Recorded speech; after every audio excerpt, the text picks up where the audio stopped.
Hi, everyone. Welcome to the April meeting of the Portsmouth Conservation Commission. First item on the agenda is the approval of minutes from the March meeting. Does anyone have any edits that they would like to make? Nope. Okie dokie. Would someone like to make a motion to approve those minutes then? I will make a motion to approve the minutes from the March meeting with no changes noted. Second? Second? Yep. Okay, all in favor? Thank you. She's here. She's here today. You're here. You're up. You're up. Next item on the agenda is 224 Broad Street, wetland conditional use permit. Hello. Hello, everyone. How are you? Good. Well, I first would like to thank the board for its tremendous patience with me. I know this has been a little bit of a difficult process, but we are first-time applicants, so appreciate you. So just to pick up where I understand us to have left off last time our application was actively in front of you, I know there was some feedback you guys were looking for, which was a fully detailed planting plan with exact location, species, variety, and size of plant, graphic indication of the locations of perforated drainage pipes,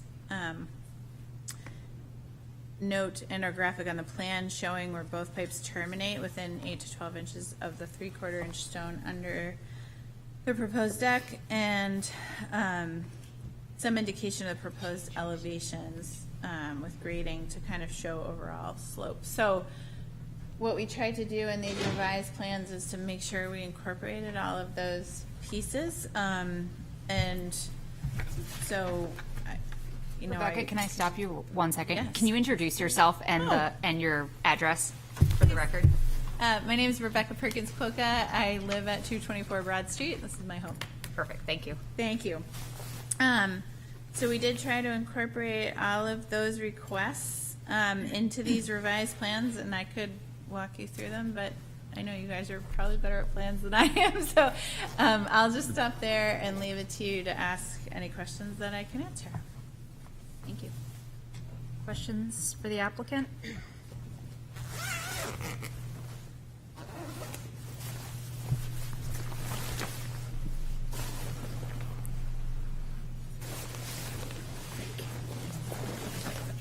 Nobody? Okay. Would someone like to make a motion? I'll make a motion that we recommend approval for the conditional use permit at 224 Broad Street. Second it. Discussion? I was just going to say thank you. This is really detailed. This is what we needed, and it's great. And the planting plan looks very, well, it's got a lot of information in there. It's nice there's all native species, or pretty much all native species. And just the narrative's great. Everything, just enough information. That's what we needed. So thank you so much. Okay, great. Thank you so much. Okay, are we ready for a vote? All in favor? Opposed? Stuart, what are you doing? Wasn't here, so. Okay, so abstain? Yes. Abstain, okay. Thank you, you're all set. All right. Thank you guys very much. Appreciate it. Thank you.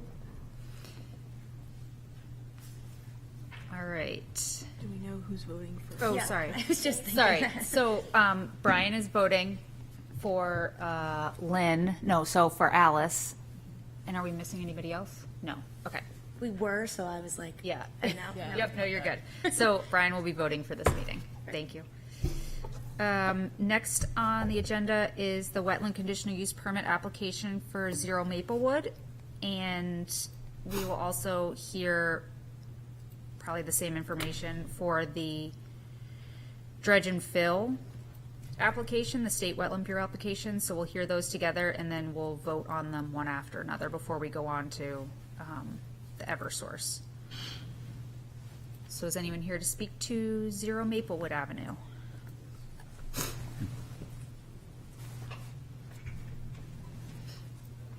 do have a PowerPoint, so I can just hand out some hard copies. Thanks. I got some plans too. I don't think you were at the. No, I missed the site plan.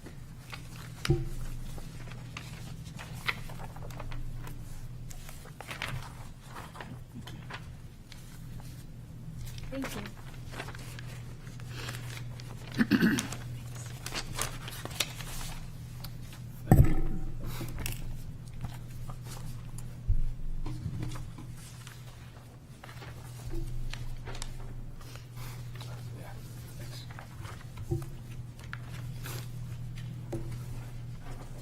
Thank you.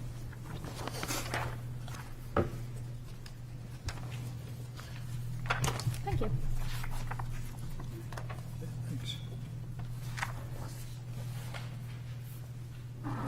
Thank you.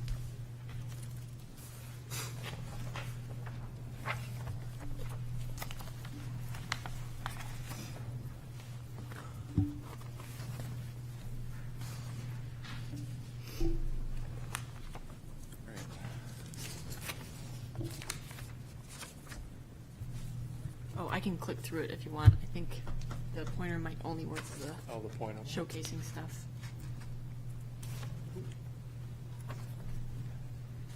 Maybe it does. Good afternoon, everybody. Thank you.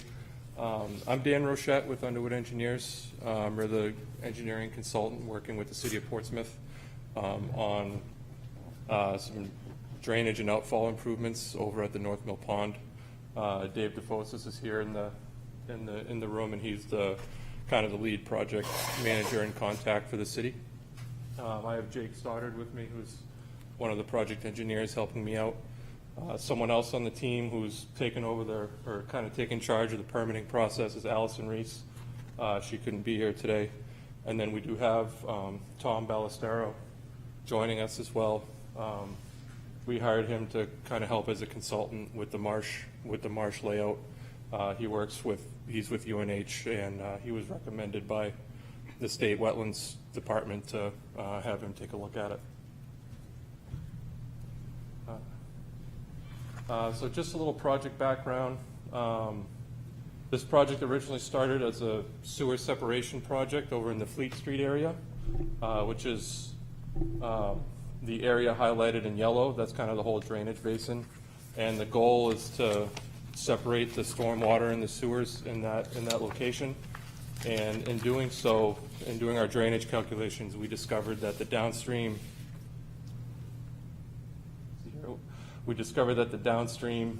drainage system that outfalls to North Mill Pond. You can go ahead and click, Kate. I have a bunch of animations, so I'm sorry. So the drainage system that outfalls here to North Mill Pond is undersized for the additional drainage capacity that it needs with the stormwater. So the plan is to upgrade that outfall. And that separation work is part of the city's EPA consent decree that they've been continuously working on over the past 15, 20 years to continue separation. Go ahead. So just real quick, the outfall improvements. The goal, again, is to increase capacity and accommodate additional drainage flows from stormwater separation. The plan is to add an additional 48-inch pipe parallel to the existing pipe that's there now. We are going to, I use the term relocate the head wall. When the new head wall goes in, we do plan on bringing it back into the embankment 8 or 10 feet so that it doesn't protrude into the pond like it does now. We do have some treatment proposed for the drainage improvements to help with nutrient removal. There is a swale that directs stormwater runoff from that paved parking lot. Right now that parking lot kind of runs off on the surface directly into the pond, causing some erosion through there. And we are going to eliminate that swale and direct the drainage, direct that runoff into the drainage system. And then we do, to help with tide surcharging in the drain system, we are going to put check valves on the end of the pipe. Tide Flex is the typical common brand. A lot of times you hear them referred to as the duckbill valves that open and close as they need to let flow out. Go ahead, Kate. So this is just kind of a plan view of the outfall area. Let's see here. So this gray line here is the existing 48-inch pipe, and this dark bold line here is the new 48-inch pipe in parallel. Here is the new outfall here, and we have some stone stabilization here at the apron, and then I got to go way over. Here we go. Here is the treatment unit that we're proposing to handle the primary drainage system. They are kind of a first flush type system. They're not intended to handle full capacity. It's only the first half inch or inch of rain, and then the rest of the flows bypasses the unit. This here is the additional treatment unit that we're proposing to treat the runoff from this paved area, from this big paved lot before it goes into the drainage system. The existing drainage outfall, that swale that we want to eliminate is somewhere in this area here. So Kate, go ahead and click a few times.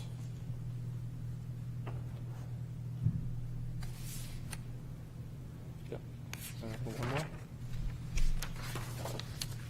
Click again. Awesome.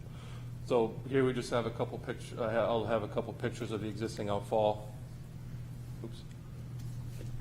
You can see this is the existing head wall here, how it's been eroded around over the years and protrudes out into the pond. Go ahead, Kate. And there's just another angle, and you can click again. And so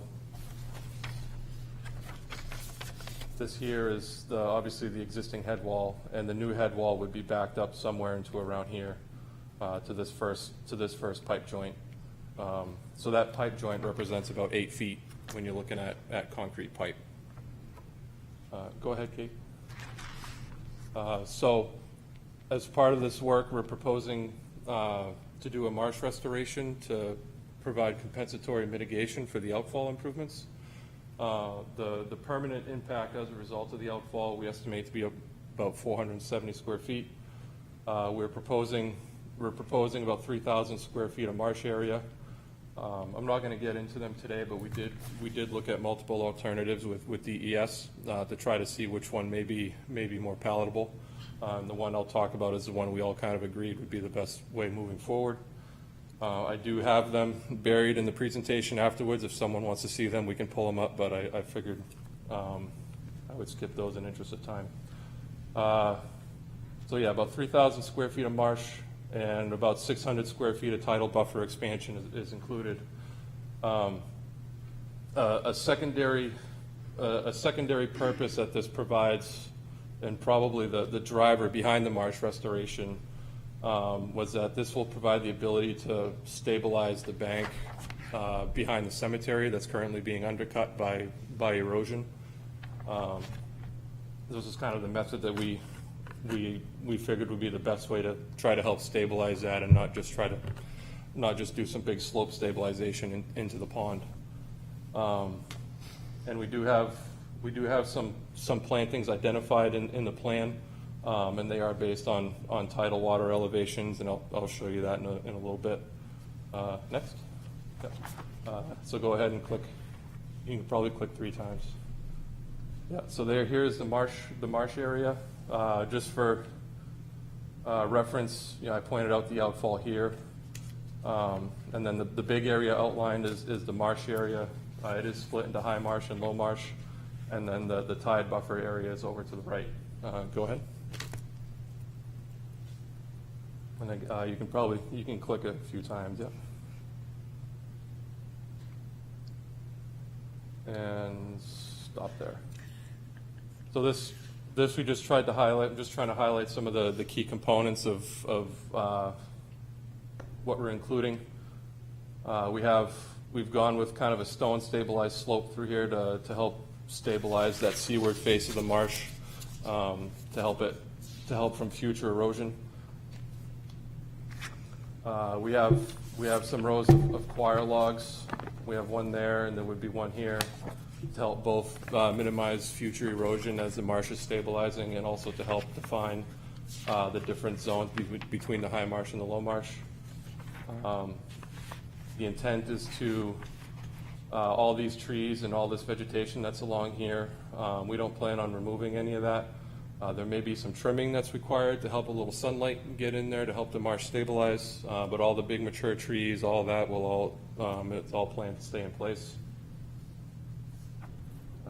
And then these little kind of oval dots here, these represent boulders. The idea with those is that they help break up the ice in the wintertime. If a sheet of ice comes in on that, when the tide goes out, the ice sits on those and breaks apart. Go ahead, Kate. Next. So this is kind of a sample cross-section that shows the marsh. Here we have the stone, kind of like that stabilized stone slope. You can probably click about 4 times. Oh, all right.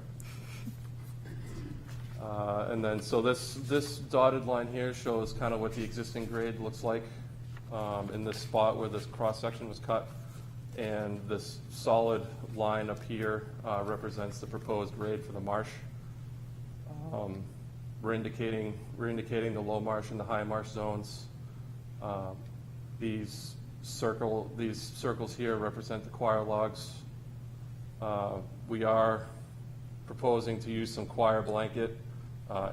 One to stabilize the stone slope here to keep those rocks from sinking down, and then also to extend this out about 10 feet to help stabilize the end of the marsh during stabilization to keep the soil in place. And again here we have the boulders. We have the boulders shown. Next. So this is just a couple representative pictures of the marsh as it is now. Tried to depict about the limit of restoration here. This is the stone retaining wall that goes towards the tomb, and there's this little row of rocks that kind of juts out into the pond. So the idea was to try to tie into that and then build the marsh heading back this way. Here you can see some of the undercutting of the trees in this slope. This is the cemetery. This is the cemetery up here. And then down on the bottom here you can see a little bit more of that erosion. And then here there is some signs that there's some apparent marsh grasses maybe already there, so we would try to incorporate that when we grade this area and try to use that in the construction.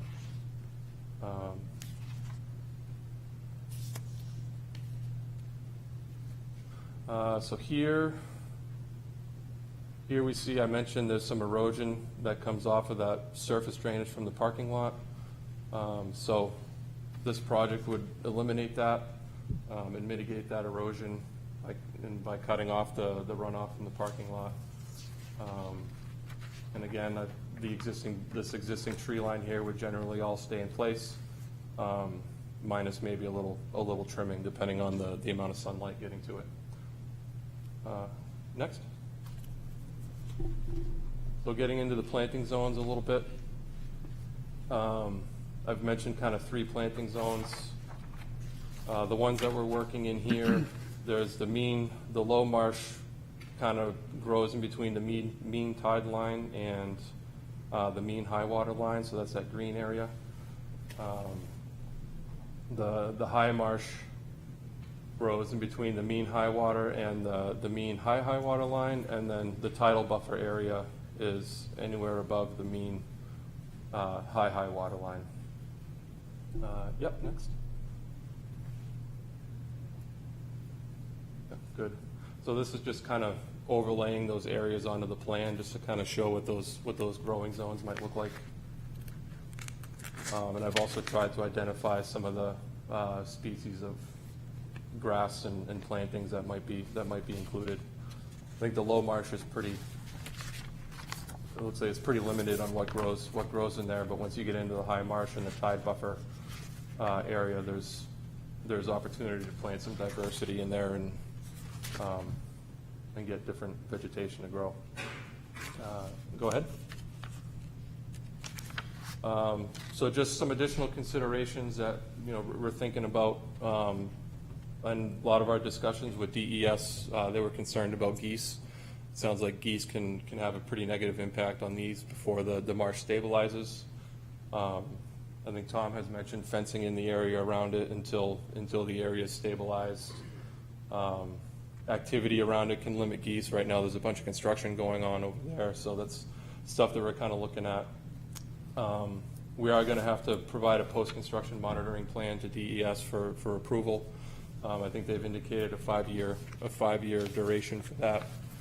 And then also we have an operations and maintenance plan that we'll have to provide. And then the restoration schedule for the marsh that we're looking at anticipated would be next summer, sometime next summer, 2025. And that's what I had for you guys.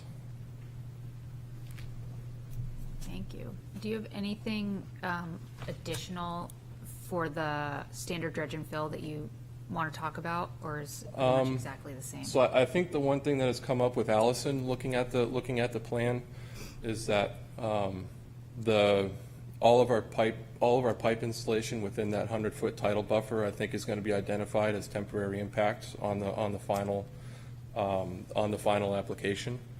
I understand it's identified as temporary and not permanent, so we have to include that square footage on the final application. We have done some coordination with New Hampshire Fish and Game, and they've provided back some comments for us when we did the NHB review. It was in the, I don't know how much you guys went through the packet, but the way they came up with the American, I think it's the American eel, had a record somewhere near the Hodgson Brook. Is that Hodgson Brook that comes into there?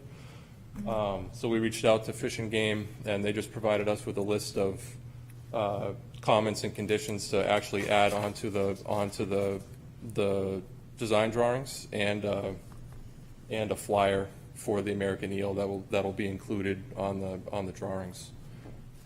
Besides that, I don't think anything else has come up since we sent you guys the information.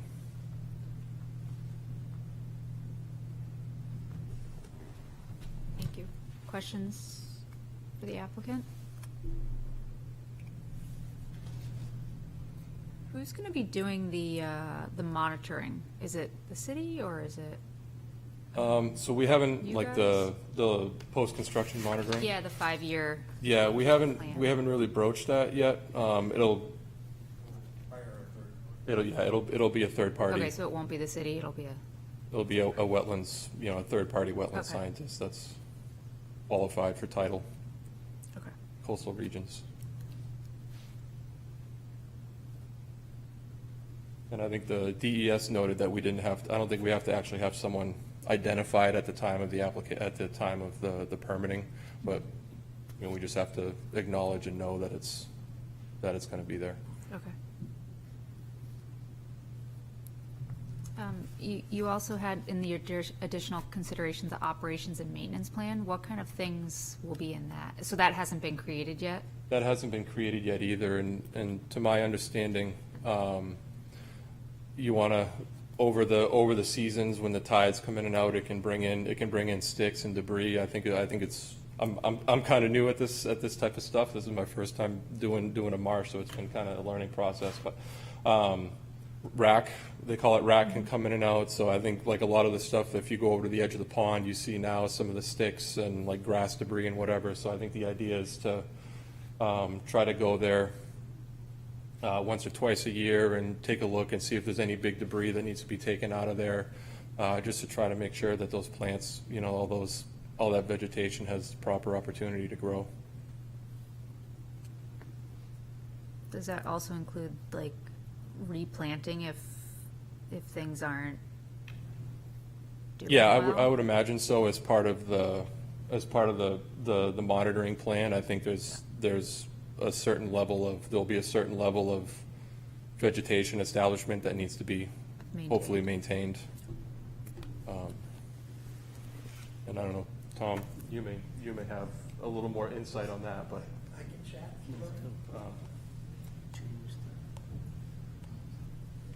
Hi, Tom Ballestero. For the O&M plan, and Cuts Cove is a really good example. We've planted that 3 times now because the geese just keep demolishing it, and so we finally had a fence put up, which is another issue with the core in and of itself. But for an O&M plan, typically wetland scientists will look at the plant species that are there and also look at the density. The idea is that the density builds out with time. And then, as was just mentioned, the rack can be a big issue. At Wagon Hill Farm, we typically do something on Earth Day, which is a good day to do cleanup, but also in the late fall, so it's outside of the growing season, and it is just removing the rack. It's inspecting the sill to make sure that we're not getting soil piping through the sill, that the marsh surface is actually staying in place. So typically in the annual monitoring, there's a survey that's included. So you basically do a topographic survey and you look at areas of erosion and deposition to see that it's either stable or over time a marsh surface should slowly be growing vertically to keep up with its own vertical accretion, but sea level rise may or may not outcompete that. So you're trying to understand that. And also with sea level rise, this thing is going to be migrating. Unfortunately, in this particular site, it can only migrate so far. So the cemetery, it obviously isn't going to migrate over that. And then the urbanization all the way to the railroad tracks or further to the south, it really can't migrate there. But that's the O&M plan. Thank you. Sure. Yeah, Lynn. Just related to that, I'm curious about the planting. Are you going to do kind of plugs or like the sod like you did at Wagon Hill? We haven't spec'd that yet, but Yeah. I would The assume micro- that this would be plugs. Can you go to the microphone? Sorry, so it's Sorry. registered. Yes, good. Thanks. So good question. Wagon Hill, we had sod grown in Maine, and that actually worked very well, except that is, it was growing very well. The plants here can grow in freshwater. It's just that they can't compete with freshwater species. Their real niche is in the saltwater environment. So when we moved the plants down from Maine, where we grew them in a nursery, the Altaniflora, the low marsh plants were basically all dead. The high marsh, they were dead on arrival. High marsh plants actually looked really, really good. So we had to plant plugs afterwards at Wagon Hill Marsh. At Cuts Cove, those were always plugs. After we planted Wagon Hill, the new plantings did great. The turf we put in the second year, the rack got it, and it may have been really dry that winter, so it kind of died back, but now it's come back. So these systems are really dynamic. My preference would probably just to be put in the plugs. They're a lot easier to deal with than the turf. The turf was an interesting experiment, and it's because the town wanted to have 100% coverage from day zero, and that's the only way to do it is to put down turf.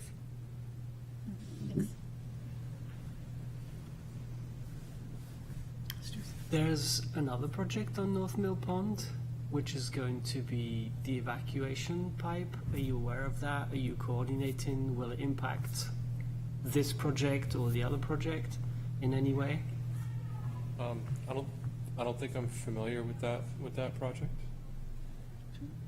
You mean the culvert Yeah, the culvert. that's under, Yeah. that's going under, is that under? Is that the Maplewood, the Maplewood Yeah, it's Ave? on the Just Maplewood down Ave. from there. Yeah, Yeah, that's a it's separate. just down from there, so Yes. it's pretty close. Yeah, I'm it's wondering. within 500 or 600 feet from that. Yeah, Yeah, the projects are close, but they're not close enough that we think there's going to be any interaction between the two.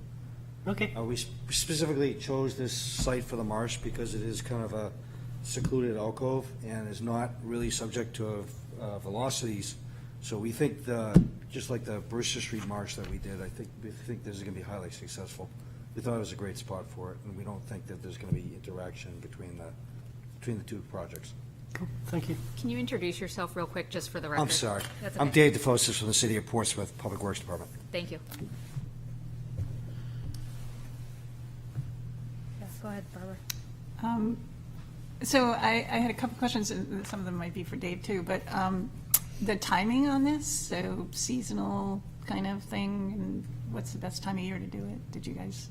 Of the marsh itself. Yeah. I don't think we haven't really discussed when like the best time for planting is.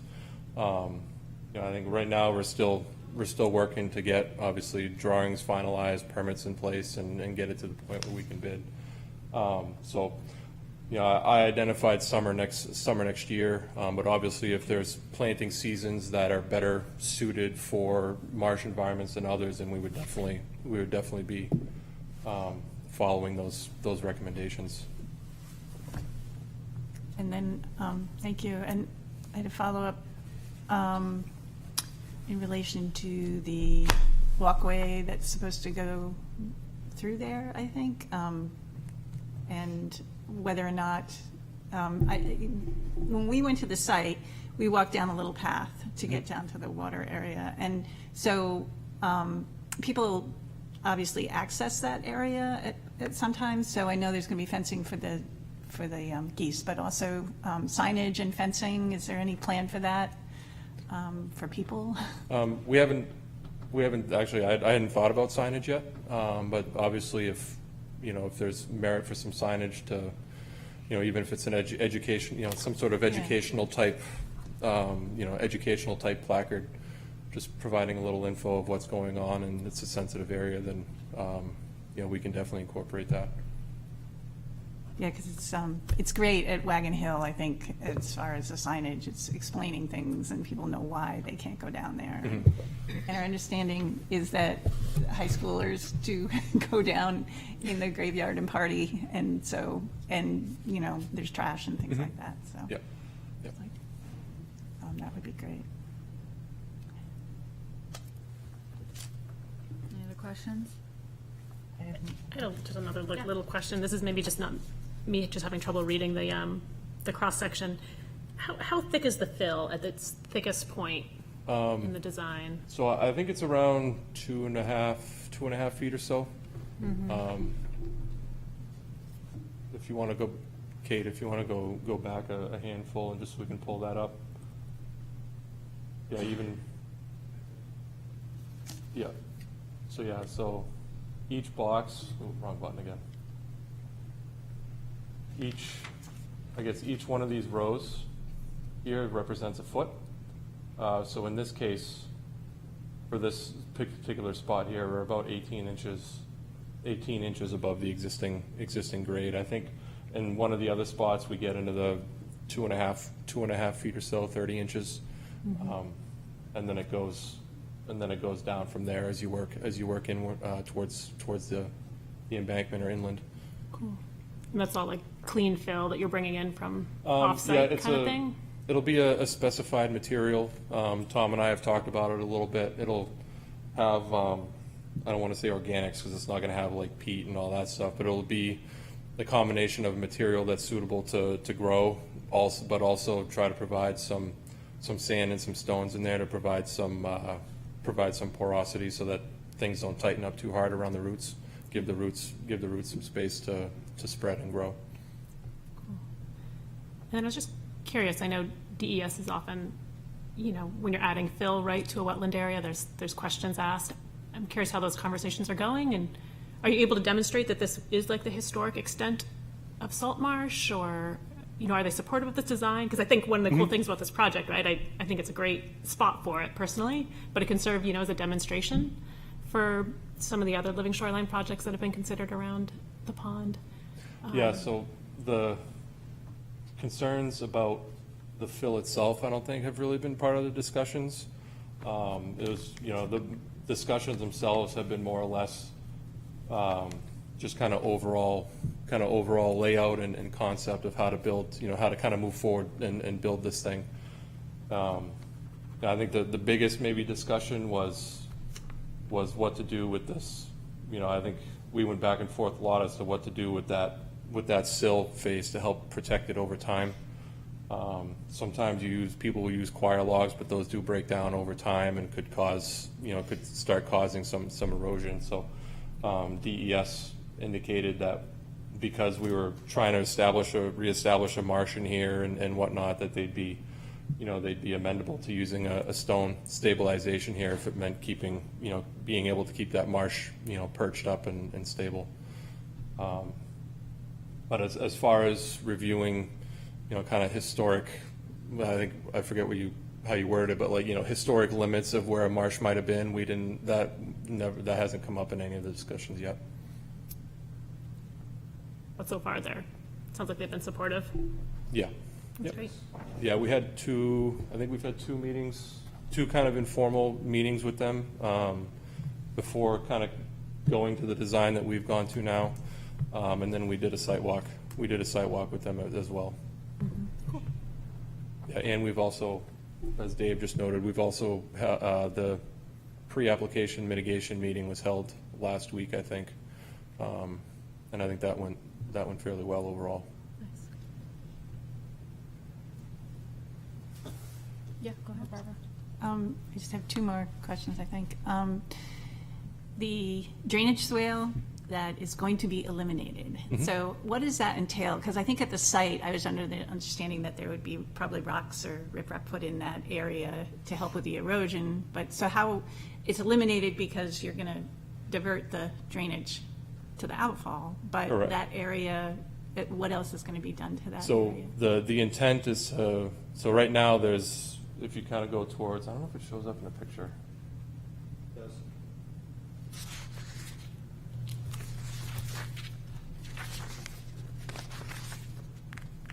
Yeah, so I guess we can go.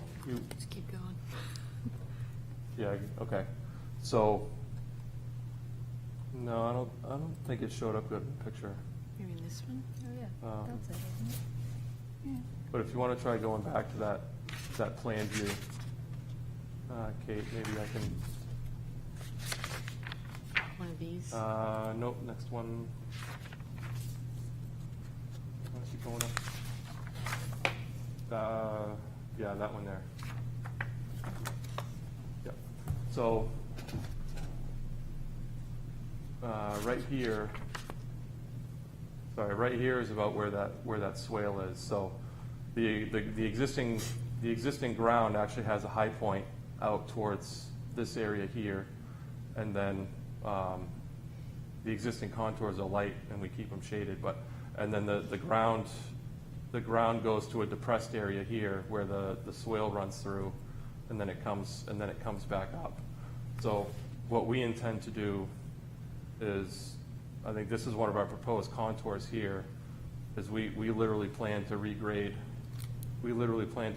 that swale so that the ground, that berm is kind of a constant height all the way across, so that the water can't go that way anymore.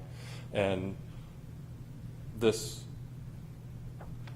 unit here will have it'll either be incorporated with it or it'll be an auxiliary structure. It'll have a catch basin grate on top, so that all the water that's flowing to that area from that paved lot will go in through the catch basin like a normal storm drain you'd see in the street, and then exit out the drain pipe. So that area that now is eroding will just be soil again? or It'll be marsh. Marsh, okay, Yep, good. yep. And then so my other question on that was, when you're re-rating that knoll or that pipe area, the planting on top of it, I know you have to access it probably for maintenance at some point, but are you gonna just, I think, was there something about a wetland seed I don't know. Yeah, I haven't thought about the plantings.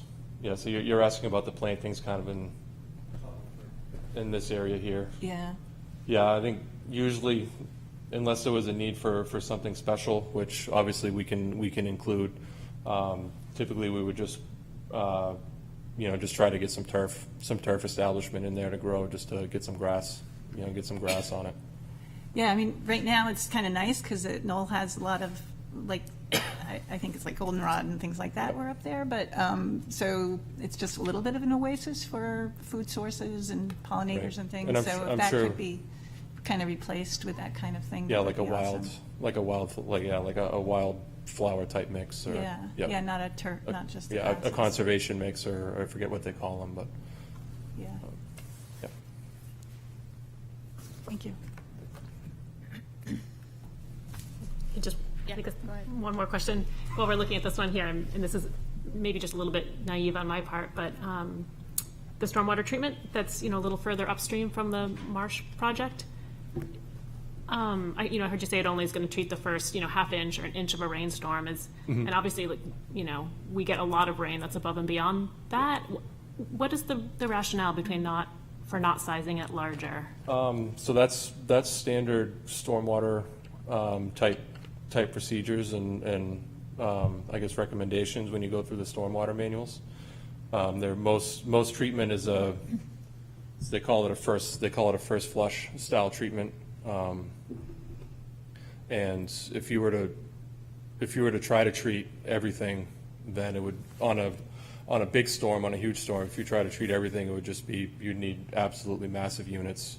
And these treatment units actually slow the flow down too. They constrict the flow, so it just gets very difficult to start treating more than a certain amount of flow. Generally, this is consistent with a lot of the other stormwater treatment that has been installed around the city. I know I've been involved with a bunch of them, and they're generally pretty consistent designs. Some sort of treatment unit with a bypass around it for the big heavy events. And that first flush style idea, I mean, that's still capturing a vast majority of the rain events that we get. It's the big tropical downpours and the big 100-year storms that we've been getting, they won't capture those, but it gets the frequent rains that we get. It treats that stuff. So there's no alternative being considered? There is no, like, larger option that you explored? It's just kind of off the table? Yeah, this is kind of one of the biggest units. This is one of the biggest units that we're looking into, the jellyfish units. It's one of the biggest units, kind of off-the-shelf units that they make. And I want to also mention that there's a air system that we're animals, so that the flow right now is coming from the downtown area. It's not changing at all. Yeah, so Dave was just mentioning that it's off the sheet, but there's a pair of manholes that are going to be up in here where the new pipe and the old pipe will essentially meet in a single spot, and all of the new pipe will be the primary flow. So all of the below a certain flow, all the water is going to be directed. All the water is going to be directed to the new pipe, and then there's also a weir chamber here that'll direct all the flow into this. And this is these are 24-inch pipes here, and I think the weir here will be 24 inches high or so. So you'll have, that unit will still be taking 24-inch size pipes worth of water.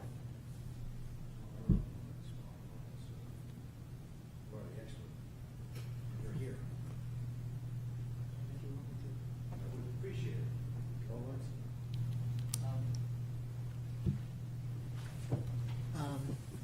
Tom Balestero, former director of the UNH Stormwater Center. So the first question was on the design precipitation event. About the median rainfall depth on days with rain is a little less than a half an inch. So 50% of the storms are half an inch less. 90% of days with rain are 1 inch or less. So across the country, when we were looking at switching from stormwater management from the last century to green stormwater infrastructure, people were looking at what should be the design event. And it was somewhere around this 90% of days will treat a lot of it. So the 1 inch depth was kind of the benchmark that everybody started working off of. And yes, as was indicated, typically in the first runoff that comes off of primarily the impervious surfaces for the smaller depths, that has the highest concentrations of pollutants, trash, sediment, metals, petroleum hydrocarbons, et cetera. So the idea is if you can process and treat for every storm up to, say, the first half inch or the first inch, you're treating the majority of pollutants. This particular type of design, if you look at it closely, is called an offline configuration. So the main pipe carries the flow. However, upstream on that main pipe, the lowest flows go into the system. And when there are higher flows, the higher flows bypass at that location, so all of the flow doesn't go through the treatment device and scour everything out and wash it out. So that's probably one of the better designs. Typically, you don't have the space to put those in, and you put the systems in inline, and it kind of defeats the purpose if and when the large storms come. So the half-inch design, again, in where you're doing redevelopment, if you could do it from scratch, you might put in something bigger. Once you start getting systems where you're planning on designing for larger than an inch, you're basically spending a lot of money and not getting a lot more out of it. The only reason you would go into a system design for larger storms is flood protection. So when we talk about 100 years rainfall depth, that's about a 9-inch storm around here. Now what you need is to be able to hold that water. And that's not what this project looks to be about. I think if you look at before and after, before there is no stormwater water quality improvement in the system. And now the new system is a huge step up from what used to be there from before. Thank you for that data. Considering that the medians and the averages are backward looking, and we know that forward looking with climate change and an increased temperature of the air holds more moisture, so we'll have more storms and bigger storms. What's the risk of us needing to redesign this and redo it in 10 years? That's a great question. And I'm going to first preface this with saying I am not a climate scientist, but I have looked at a lot of the precipitation data. And climate change is devious in that the extremes are getting worse. So it's not only the wetter periods, it's the drier periods. And when I look at the post-1970 data, which is kind of when climate change really made its mark around here, statistically significant change in precipitation. The mean and the median are about the same. It's the extremes that are changing. Yeah. And so, again, we're designing systems for the blue-collar types of storms, the half-inch to 1-inch storms. They're always going to be half-inch to 1 inch. If the extremes keep getting bigger, we're still treating the first half-inch to an inch, and that's where most of the pollutants come in. When you start to talk about the extremes, again, you're talking about flood protection now, and that's a completely different type of design. So it's a great point, but again, we need to focus on what's the objective in your strategy. This strategy, the primary objective was not only dealing with the stormwater management in that area and rerouting it, but starting to do water quality improvement. And that's really the smaller storms, irrespective of what climate change is doing to us. Okay, thank you. Sure.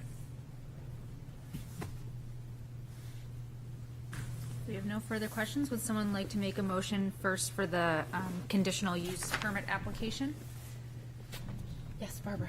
I want to make a motion to actually to make a recommendation to, I guess we're first doing our conditional use permit. Yep. To approve 0 Maplewood Avenue for the wetland conditional use permit. But there is recommendations from the city, and then I also had a couple other recommendations, but, and Kate, sorry to put you on the spot, but I know the third one with the plans, did you find, I found what you were talking about. Soil? Yeah. Yeah, I also found that as well. I was looking for that. Is that a good time to bring it up? Yeah. Something that the environmental consultant report stated was under the invasive plant species section. They suggested that, or I'll just read it verbatim, soil and plant material removed from the site, however, should not be reused on site or on other sites, but rather should be disposed of in accordance with the New Hampshire DOT best management practices for roadside invasive plants, just because I think they noticed some invasives in the area, so any soil that is excavated, which I'm assuming there's going to be a good amount, should not be reused and should be disposed of. So I don't know if that's something that we could get in a note on the final plan set. Yeah, and we hadn't, I know when DES was on site too, they noticed, they noticed some invasives, and in cases like that, we'll provide provisions, not only as notes on the drawings, but we'll provide provisions in the contract for, to be able to, deal with those appropriately, so that the contractor knows what to do with them. Usually we attach the DOT, the DOT provisions, so. Yes. And then, So you want to add, so for your stipulations, you want to do all 4 of the staff recommendations? yes, except for number 1, I would just add to that the signage for educational signage and Yeah. potential fencing to keep people and dogs out of the sensitive area. And then one more that I would add to this would be to put a conservation mix or appropriate native species on the knoll there on the pipeline. So that would be my motion. Does anyone else have any other stipulations they want to? Do we have a second? I'll second that. Discussion? This is more, not necessarily a question for them, but now that we have and it might be a question for you, Kate, now that we have a cemetery committee, do they get involved when there's projects like this that are against cemeteries and? That's a good question. They actually have their own project that we talked a little bit about at the site walk, that they got funding from, I can't remember what program they got funding from, but they got funding for replacing a section of that retaining wall that's behind the cemetery, because they are having some issues with erosion, obviously, and Right. there was a headstone that was sticking out when we went out there to look at it. And so I know that the cemetery committee is already pretty involved with the site. And it sounds like this group, at least Dave said that they've been working together to sort of talk through the different phases. Yeah, so some of this work came out of, again, Dave DeFosis, Public Works. Thank you. So we've been working in sort of tandem conjunction with the cemetery committee. So as part of the shoreline stabilization that they're doing, they actually asked us to do the area from the tomb to the outfall. Because of the marsh restoration and the work that we're doing right at the outfall, they actually asked us to do that part of their project for them. So we've been working with them as part of this job. Oh, Yes. awesome. Great, thank you. You're welcome.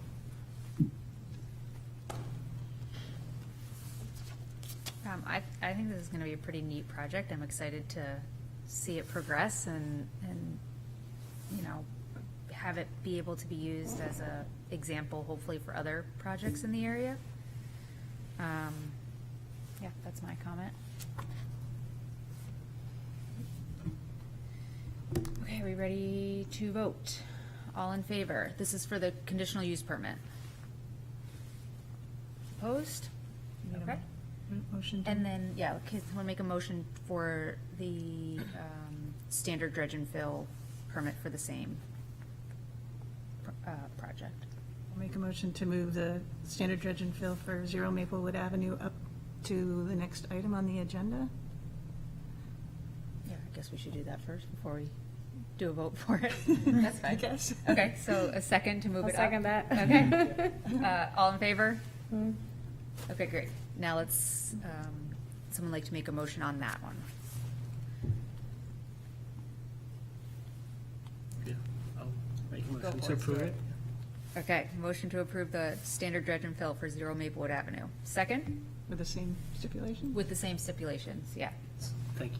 Second, Brian? I'm assuming no discussion. Ready for a vote? All in favor? Opposed? Okay, thank you very much. Thank you. Thank you very much. Thanks. Thank you. Thank you.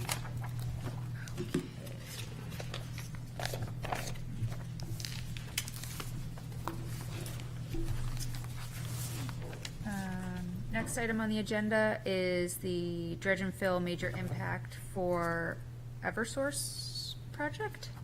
Someone here to speak on that application?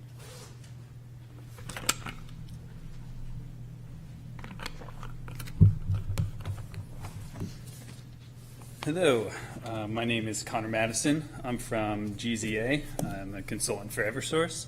I'm also here with Jeff Jackson, I believe, is from Eversource, and that's community relations. So you may have seen him before as well.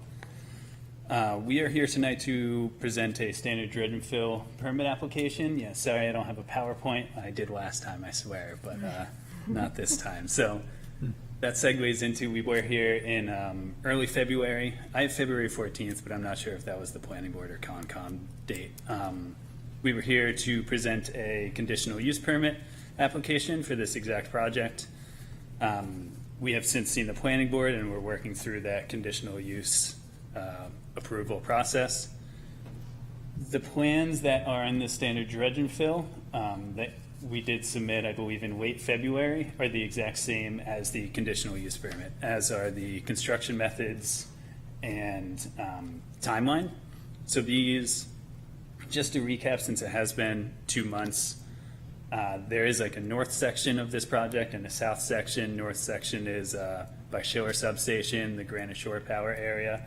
The south section is the right along Route 95, and then on that exit 3 off-ramp in the Great Bog.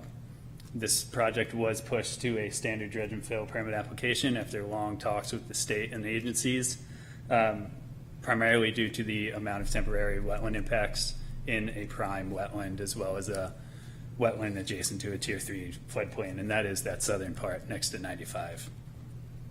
I can go further into the scope if you want. To save time, I wasn't going to go into the exact scope, more so just the construction methods. With all Eversource projects, and I'm sure many others, we will be utilizing timber matting for this project for the wetland impacts. So those are temporary because they will be only in for one growing season. If wetland mats are in for multiple growing seasons, then that's when you get into more permanent impacts, and then that requires mitigation. So for this project, we are not proposing any mitigation since we are just that one growing season. However, the state was more comfortable pushing this into a standard dredge and fill due to the amount of temporary wetland impacts. We do have a kind of an after-the-fact mitigation set up with them. It's not very customary, but we do have a worst-case situation. Through the application, we do have a 2-year post-construction monitoring requirement. We'll hear back from the state with an RFMI if they do want to have a 5-year. I saw that's also a standard. We're on board for the 5 years as well. That's not an issue. But right now, it is a 2-year post-construction monitoring requirement, and that would be through us, GZA. Speaking of which, we have a bunch of other permits as well as conditional use in Portsmouth as well as Greenland. We have an alteration of terrain for all of the upland impacts that we're working through right now. The timeline for this project is dependent on the standard dredge and fill application. It's an estimated approval around November 2024, so ideally we would start in November. Kurt said at the planning board meeting, Kurt Nelson is the applicant on this project for Eversource, that ideally the project will take 6 months. So ideally it would be starting November and then ending April. That is barring no storms or any other restrictions. So that would be the ideal situation. This permit, the standard dredge and fill, is good for 5 years. Once again, we're only doing one growing season at max. So maximum will be out of here by the next growing season, whatever that is. That is September 2025. With that, I can open it up. I know I went into the scope last time about the different transmission and distribution lines. I can go into that again, if we have any questions on that. Otherwise, I was hoping to open it up to the floor, Thank you. if that's okay. Yeah. Questions for the applicant? Yeah, Barbara? I just had questions about, well, Appendix D, I couldn't find. Appendix D. Yeah, but, Wish I had but it. it's referenced that NHB had a hit for the Blandings turtle and some other. Yes. So what kind of things do you I guys do have those in front of me. Yep, so Appendix D, so the Appendix D, I'm sorry, was the NHB data check section. Yeah. Perfect. So this project has been going on for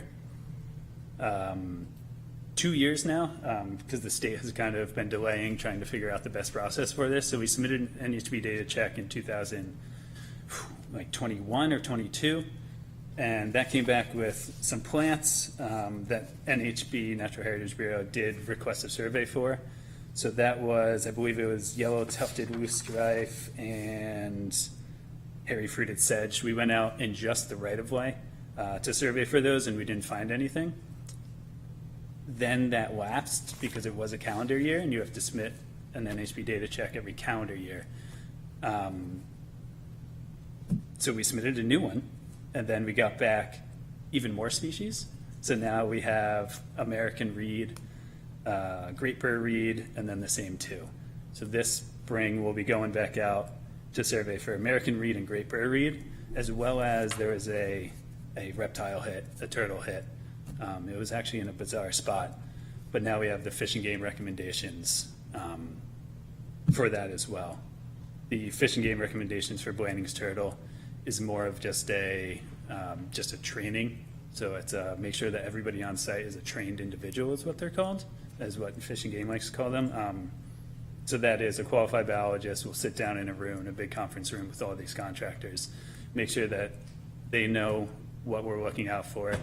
Every timber mat and before any equipment is moved, you'd have to do a visual inspection for any reptiles, snakes, turtles, anything that's moving. So that was their main recommendation on that. Also, the time of year of November to April is ideal. So they're pushing for the application to be approved in November so we can start work this winter. I hope that answered it. I feel like I ranted there. But.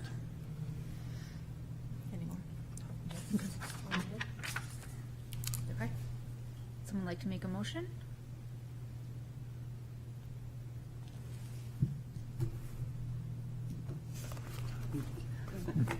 Make a motion to approve. Okay, for the Eversource standard Yeah. dredge and fill. Perfect. Any stipulations? Probably not. Did we have any stipulations I don't remember. On the on the, wetland permit, Yeah. we did have one, just that the state permit be updated with the new impacts, which sounds like Yes, You did? yep. So the, I can name them if you don't mind. So we had the state standard dredge and fill has permanent wetland impacts.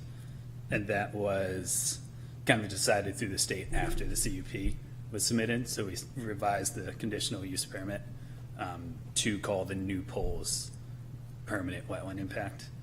I don't know if you recall that. So it was like 80 square feet or something. I forget what the exact number is. So we did revise the conditional use permit, put it up to the portal, and it was revised before we went to the planning board. The planning board then put on a couple of conditions, including silt sock be used where practical, and a note to be included about cleaning the timber mats, which we, of course, will add. is that all we have for our stipulations? Yeah. Okay. Is there a second? Second it. Second. Discussion? We good? All right, all in favor? Opposed? Great, thank you. Thank you so much. Next item on the agenda is the dredge and fill minor impact for 333 Newcastle Avenue. Someone here to speak to that? Yes. Good afternoon, thank you. Excuse me. I'm Steve Riker from Haley Ward. Here today on behalf of Thomas and Kimberly Ling. They own property at 333 Newcastle Avenue. I just wanted to point out this is a major permit application with DES, not a minor. Essentially major because we're proposing work below mean high water, automatically qualifies it as a major. Really doesn't change the application much other than the category. Review time frame at DES actually remains the same between a major and a minor. And I'll talk a little bit more about the approval process with Title Docs in New Hampshire at the end, but I just wanted to start with the plan sets. The existing conditions plan is also a demolition plan. It's sheet C1. There's an existing Title Doc on this lot. It's in pretty rough shape. It needs to be either repaired or replaced. The property owners chose to replace it. So the existing structure that you see on the plan will be removed. New structure will be installed. That new Title Dock consists of a 4x12 accessway, 4x20 fixed pier, which is a pile-supported pier, a 3x20 aluminum gangway, and a 10x20 float. The float is secured by helical moorings. If you don't know what helical mooring is, it's essentially like a large screw. It screws into the substrate. It's got an eye on top of it. The chain links to the eye, to the float. That's what keeps the float in place during the fluctuating tide. Sheet D1 is the detail sheet. The top of the detail sheet, it shows the proposed dock and plan view. Directly underneath that is the dock and profile view. That profile shows the location of mean low water, the location of mean high water, the HOTL location, as well as projected sea level rise in the year 2100. You can see that we're designed to handle the projected sea level rise 2100, which on this site would be at elevation 14 sorry, I have an 11 by 17, 14.39, I believe. You can see there will be 8 piles installed to construct this dock. 2 will support the fixed wood pier, and then 4 piles will be driven underneath the float location. Those are to construct what are called float stops, which are also detailed at the bottom of sheet D1. Those piles are driven. They're cut at 24 inches above the substrate. They serve to act as a stop, so when the tide recedes, the entire float is not resting on the mud. That's a DES rule. It's a requirement to provide float stops when needed. So we just provide a detail on the plan for those float stops. On the left-hand side of D1 is a construction sequence. These structures are essentially installed during low tide from a crane barge. Most portions of this structure are prefabricated off-site. So the pier is built in sections. The gangway is entirely prefabricated. It's aluminum. They're also loaded onto the barge, including the float, mobilized to the site. The piles are driven using a vibratory hammer. I want to clarify that there are several ways to drive piles. There's an impact hammer and a vibratory hammer. The impact hammer is the old school method that is loud and noisy. The vibratory hammer uses vibration to drive piles. This marine contractor uses a vibratory hammer. They drive the piles, and then they use the crane on the barge to lower the sections into place and fasten them. A project such as this would take roughly 4 to 5 days to construct, and again, they're working during low tide hours only.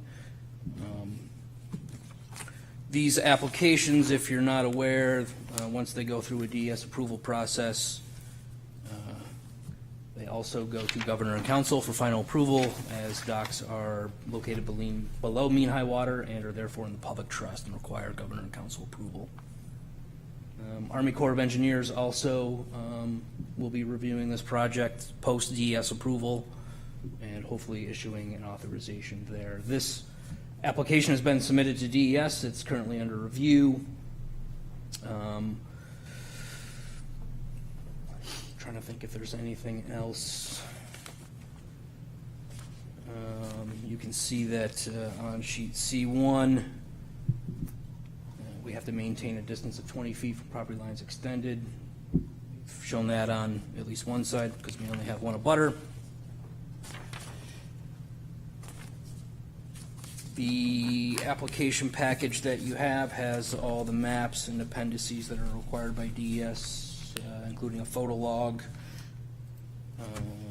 NHB report is also in the application. There is a coastal vulnerability assessment as well as a coastal functional assessment in that packet, as well as there's a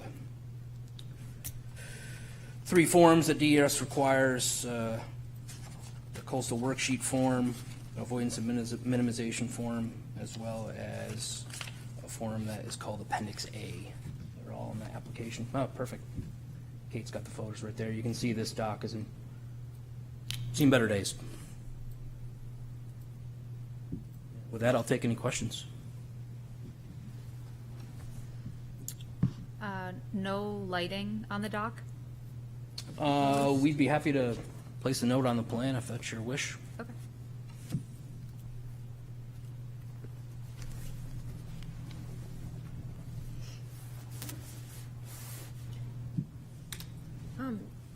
Could you talk a little bit about why there was an extension out? Did you mention something about it being on the bottom with mud or? Yep.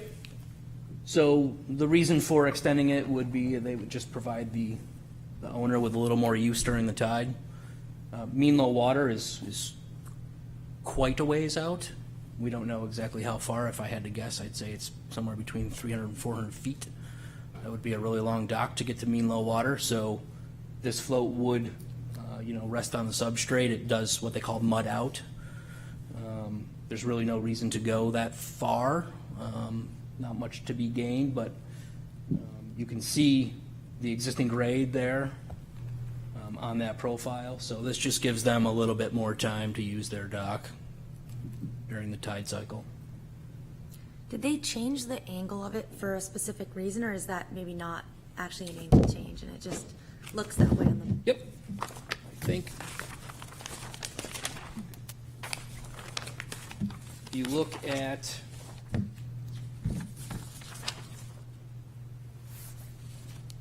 C1 and or C2,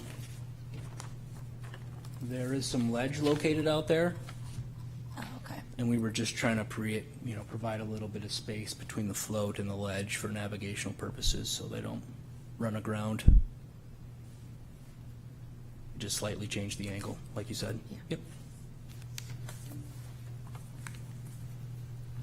Do you have a estimate or calculation of the percent of tidal cycle that's usable now with the current dock versus with the proposed dock? Great question. I've done this math before. It typically works out to be, I'm trying to recall.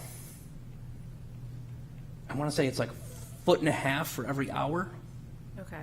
because your tide cycle is roughly 6 hours. Yep. I'd have to do I have done the math on a Yeah. different project. Because, it's a substantial increase in length, It's, and it's, how much more do you get? do you get? Yep, Essentially. understood, yeah. It's- Yeah. Yeah, and you're getting 1 hour either side. An extra hour is kind of what you're saying. I believe so, yeah. It's On either side. on either side, so Yeah. it's, when you think about it, it's really 2 hours. I mean, if you wanted to, take your boat into town and go to dinner and come back, you have an extra couple of hours to make sure you can get back safely. Yeah. Okay. If we shortened up, another thing to note is you can see You can see the topo there, or the hydrographic, bathymetric topo. It looks like that's the negative, or no, that's the +5 and the 4. I think it goes out to the, yeah. Right, if we shorten up 10 feet, we're into the 4 already. So that's another foot of depth. Yep, you can see 5, 4, 3. And we tried to get somewhere to the 3 so that, Gotcha. Okay. Are there actually going to be more moorings on the dock? Are they going to put more boats? Is it for commercial use? no, Meaning it's residential use only. more Yep. traffic with boats or simple?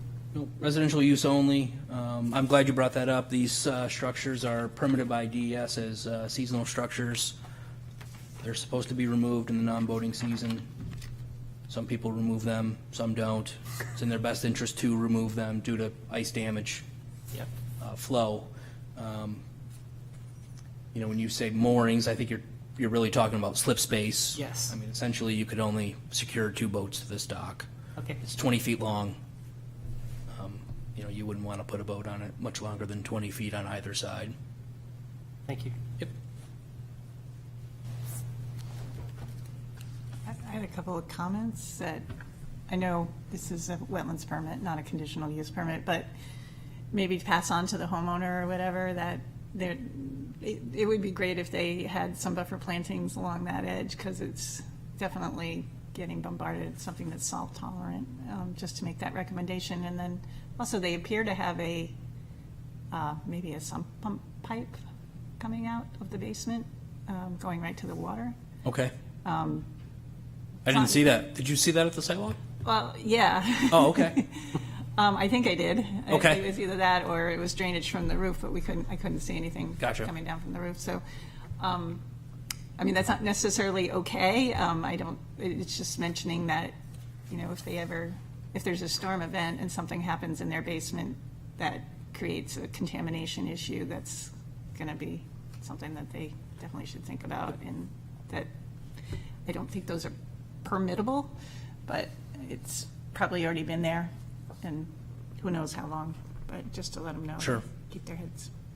Was it- keep an eye. Was it large? Like how? It was about, Okay, yes, gotcha. Did you say it was black too? it was black. Okay. Any other? Yeah, I've got go a ahead. question. Is there any structure that you'll put on either side of the dock for if you have a boat tied up and it comes down on the mud and rests? Do you guys install any things underneath to? Excellent question. No. Okay. I have tried to permit a structure that would serve that purpose. Don't think we would have been successful with that application. Yep. To try to keep the boat off the mud as well. Sure. Yeah, it Yep. doesn't make a lot of sense to keep the float off the mud and not care about the boat. I see where your head's at. We've tried to come up with some creative solutions for that. Maybe someday. Yep. We'd probably just require like more pilings and then some sort of, That's exactly what we tried to do, Yeah. yeah. Yep, we tried to drive more pilings and do sort of a lift. sling. It's pretty specific now in the DES rules that there are no boat lifts. And that's kind of like, it wouldn't technically be a lift Right, because it wouldn't be mechanical. right. Okay. Yep. Any other questions? Ready for a motion?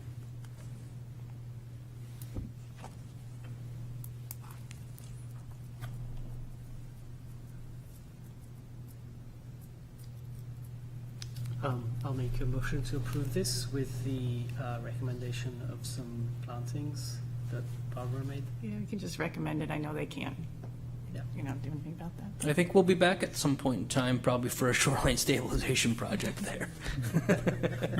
Might as well start now. And how did we, do we want to add the no lighting? Does that on the dock as another stipulation? Okay. Are you okay with that, Stuart? Yeah. Yeah, okay. Do we have a second?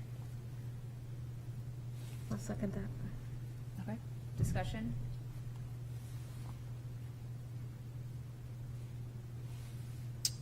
Okay, ready for a vote? All in favor? Opposed? Great, thank you. Thank you. Have a great night. Thank you.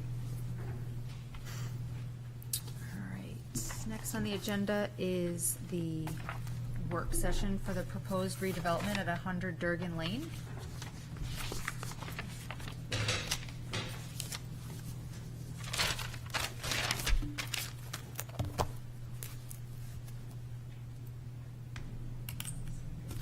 Oh, perfect. Of course, thanks. Oh, okay, thanks.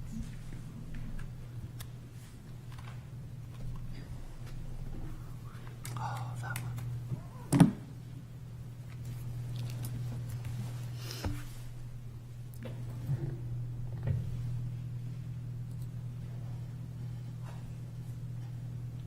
All right.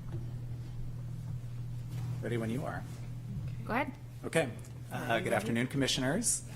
Thanks for having us here. I'm Brett Benson. I'm a principal at UTEAL. We're an architecture and planning firm working on 100 Durgan Lane. And with me, and you'll hear from some of us later this afternoon, Patrick Crimmins from Ty and Bond, Nick Aceto from Aceto Landscape Architects, Brendan Quigley, our wetland scientist, and then we have Andrew Hayes, our client, representing the owner here this afternoon.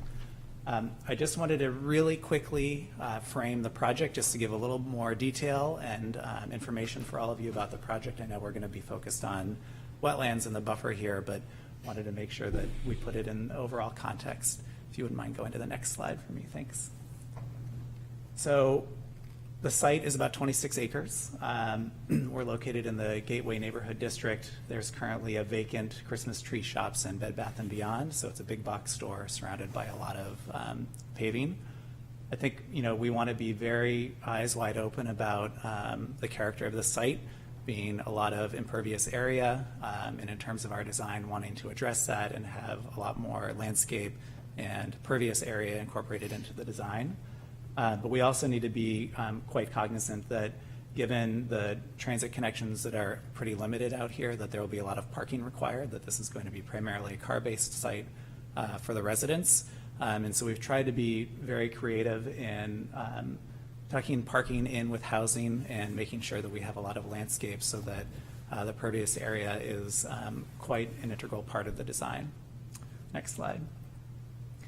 We are, within that context, fairly well located, so we'll have good connections to a grocery store, a couple grocery store options, local shopping. We're planning additional sidewalk connections to the shopping plaza that is just to the east of our site. So we're hoping that residents here aren't exclusively relying on cars and that we'll be able to make good connections with our neighbors. Next slide. And our overall development objectives here are, number one, first and foremost, to provide a zoning compliant design.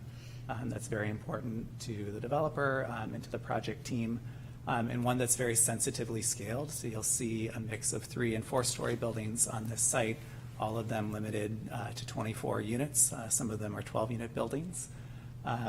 We definitely want to make public space a real priority of our design. That includes open landscaping, areas that residents will be able to enjoy the outdoors and respect the wetlands and the buffers that exist on this site. Really have minimal site impact. So like I said, reduce impervious area from what it is today to what it will be in the proposed design. Connecting with the community. So as I said, really, introducing sidewalk connections. We've had conversations with the Coast Bus Route about bringing a bus line into the site. They weren't especially positive about it, but we'll continue those conversations with them. And then really thinking about how we can build sustainably with this site. That will be an all-electric site, so no fossil fuel combustion on site, and making sure that the residents have really exemplary access to daylight and fresh air. Next slide. There are a number of site constraints that are existing here, and I just wanted to go through them one by one and then show them in combination, just so we can kind of put this in the larger context. There are access agreements that run through the site to our neighbors, so Motel 6 off to the north, the Hampton Inn to the south, and then Home Depot off to the southeast. Next slide. There are also utility easements that are existing, so both underground and overhead utility easements. There are power lines that run along the east side of the site. Next. And of course, what we're here to talk about today, the wetlands and those buffers. And so on the next slide, when we combine all of those or overlay them all onto one drawing, if you wouldn't mind going to the next, you can see that, a development area starts to be quite limited. The good news is that it's concentrated on the area that's already developed. And so we've really, you can see in the next few drawings that Patrick will present, try to concentrate that area outside of the buffer zone as much as we possibly can. And with that, I'm going to hand it over. Oh, actually, there's one more slide. Go to that. Thank you. And just in kind of summary here, so the overall proposal is 360 market rate apartment units. So there will be rental units on the site. Like I said, a mix of 3 and 4 story buildings. There will also be a community building here on site. That building will be integrated with over 2 acres of community space that will be open to everybody. It's not just exclusive to residents here. And like I said, we're trying to incorporate parking that is appropriate to the market and at this location. So that's for 360 units, 567 parking spaces. With that, now I'll hand it to Patrick. Thank you. So this afternoon, folks, Patrick Hermans with Time Bond. So here is, that color site plan that Brett was just representing. This is the hardline version of that. And the reason we're showing this is to show that the detail of the site and its zoning compliance. I think that's something that's important with this site. We are not seeking any relief. We're not seeking any sort of density incentives either. This site is complying with zoning. It's a mix, as Brett said, of 3 and 4 story buildings that have either 24 units, which is the max in it, or there's a few buildings on site with 12. With respect to the site, you can see that the buildings have been responsibly placed throughout to incorporate that community space, open space, which Nick will get into a lot more detail when he gets up to present. And then you can see here the parking layouts. Again, Nick can speak to the layout itself in terms of trying to create, a main street coming in, mixing in with parallel and perpendicular parking to kind of create some activity and walkability through the site.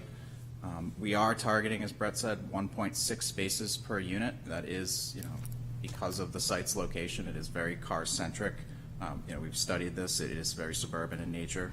And although we are planning on connecting the site throughout and to the surrounding businesses, we do need to provide adequate parking for this site.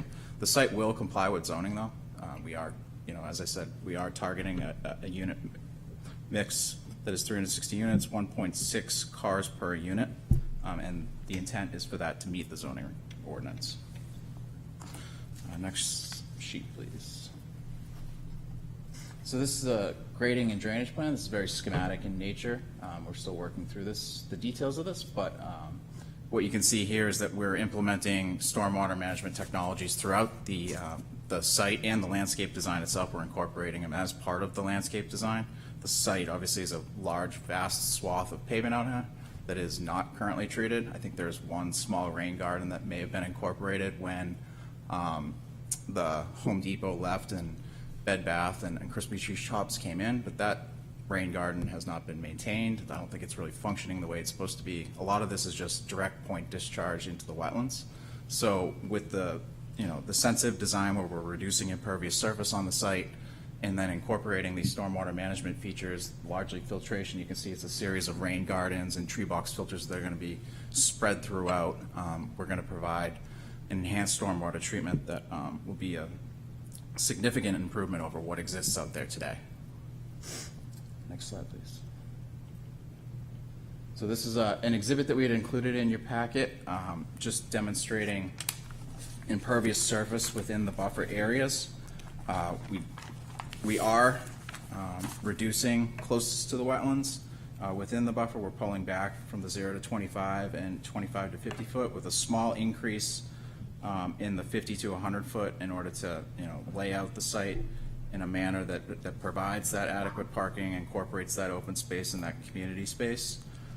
So there is a small net increase on this schematic plan that shows 2,500 square feet of added impervious surface in the buffer. But again, as I just spoke to on the stormwater management side of things, we still feel it's really a net improvement out here, considering right now all of this asphalt just is point discharge to these wetlands. We're going to be collecting and treating it before it does. In addition to not only this small increase, next slide please, we are drastically reducing the amount of impervious surface on the site by over 1/4 of an acre. So again, another enhancement for the site, and again, that will be represented, I think, better when you look at the graphics that Nick is about to go through. But overall, we feel that the small impact that we're showing here is warranted given the significant reduction in impervious surface throughout the entire site. The incorporation of landscape, open space, and community space, and of course the stormwater management enhancements. We are required to provide community space on this site because it is in the Gateway District. There are multiple buildings out here, so we have to provide 10% community space. I think you can see from this graphic that we are far exceeding that requirement. Well, not far exceeding, we're meeting that requirement by incorporating it throughout. We are required, in order to, because of the gateway and because of these multiple buildings, to provide this community space. But what that will lend itself to, again, is the opportunity to really reduce impervious surface throughout the site in that existing paved area. With respect to the site, on top of the fact that we are also meeting the community space requirement, I think it's also noted that we are basing this calculation on total land area. There is about 3.6 acres of this site that already sits in conservation. So we're calculating the community space on that conservation area, even though we don't have the ability to build in it. So we are providing a significant amount of community space for this development and the community. So with that, what I'm going to do is turn it over to Nick. He can talk to a little bit more about the community spaces and then the landscape design. Thank you, Patrick, and good evening, commissioners. My name is Nick Aceto with Aceto Landscape Architects. I've been working closely with the team for the past few months. And really, as Brett and Patrick have already mentioned, a lot of the design of and layout of the site has been driven by this idea to create a lot of softening internal to the site. Right now, there's substantial impervious surfaces, big box store in place there, and you can see just from this diagram, we're doing quite a bit of softening of the site, incorporating landscape, and really the layout and massing and location of the buildings has been driven by this idea of creating these community spaces. That's all shown in green there. So we have a variety of spaces throughout the site. As Patrick mentioned, we are slightly exceeding the zoning required minimum for our community open space, and we have a variety of ways that we're thinking about programming that space. Really, the big idea here is to create kind of a big communal room toward the center of the site, where Durgan Lane comes in, and we're creating an extension that we've been thinking of almost as a Main Street extension with widened sidewalks and street trees on both sides, really encouraging kind of a walkable, friendly, sociable environment. And then larger communal open spaces to the right, so that feels like kind of integrated with that community building that you see down on the lower portion of the page, feels like one big communal space, a community room, if you will. And then kind of two different primary landscape zones or landscape treatments. The green spaces are, kind of all the different typologies of community space that you see to the right, and then the purple are more kind of courtyard social spaces that occur near the entries of buildings and more intra-building kind of gathering spaces. Next slide. So this slide I'll just speak to briefly. We're just identifying 3 general landscape typologies on the site, the lighter green being more the internal kind of more structured landscape planting zones, and then the darker green being more naturalized zones where we're assuming those will be naturalized banks that'll start to kind of stitch together with the natural landscape surrounding. And then the blue areas are the stormwater treatment zones, again, highly conceptual at this point, but really the overall idea is to bring some of the natural kind of wet meadow, wetland typology landscape into and through the site, and naturalize a large portion of the site where these buildings really feel like they're sitting in kind of a natural meadow, natural meadow kind of condition. And then those stormwater treatment BMPs or rain gardens, those BMPs can be incorporated in a naturalistic way where they almost feel like these constructed wetland features that kind of weave through the site.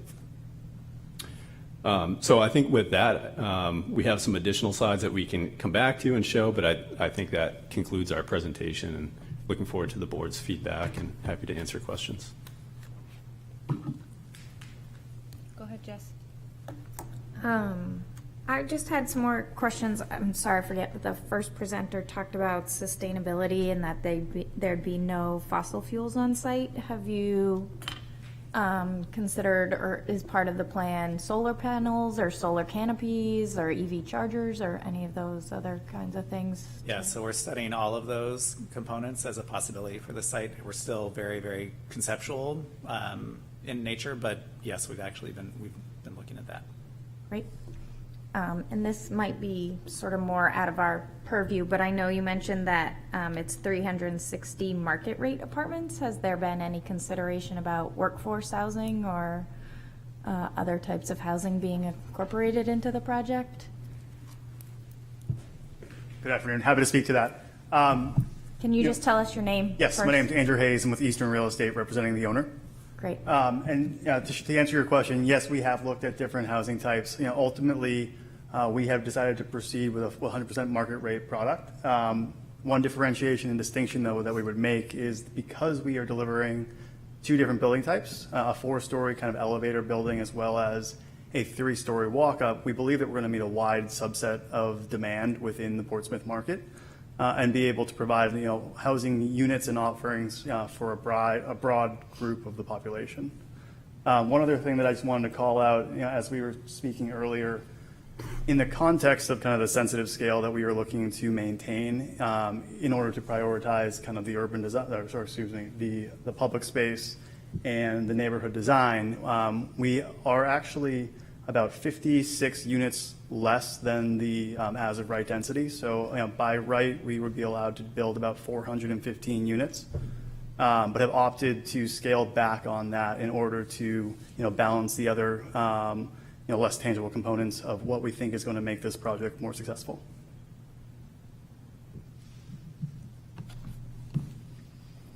I have a question. Sure.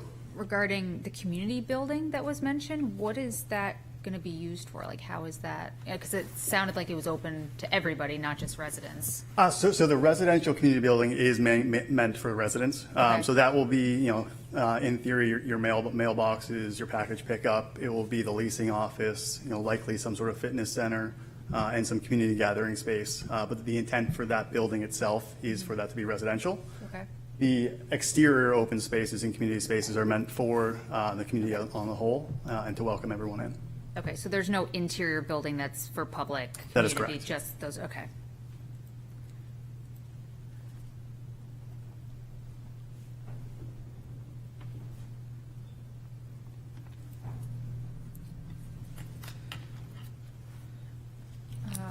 When you said no fuel combustion on the site, does that mean heating and cooling is going to be?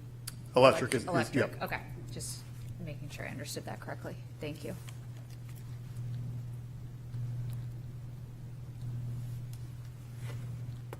Go ahead, Barbara. Yeah. I have a question about the roadway that you guys want to add in for the additional access around to the back of the building. I don't know if you can speak to that a little bit. Why? On the north side of the site? Yeah. Yes. So the reason we've incorporated that is in part for life safety. As we think about having fire access to those buildings in the rear. Additionally, as we just think about kind of the traffic patterns throughout the site and making sure we're not creating, points of congestion and overloading any one portion of the property, we thought that it was important to give, those units and those buildings in the rear of the site an alternate path of travel. But my follow-up question is, Yes.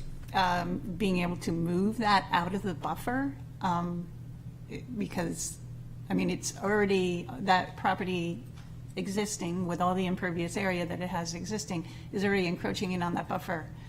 I mean, it's in the buffer. And so you are like looking at doing it and creating more of an impact to the buffer the way you have it planned there? Or was there thought about how to do it without doing that?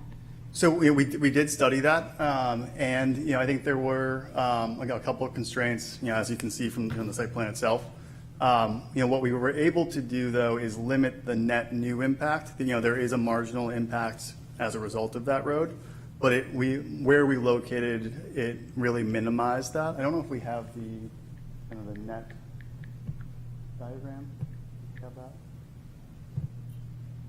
We can certainly follow up and kind of show a diagram, but we did do an overlay to show kind of how that existing conditions and the impervious surface is impacted relative to the proposed access road. As far as the whole site, Correct. but not the buffer? Well, specifically calling out the impact on the buffer. And how it, okay. Just graphically, I'll try to call it out. If you need to take the microphone with you, or it's not gonna be recorded. Thank you. There's a pointer. There's also a pointer, yeah.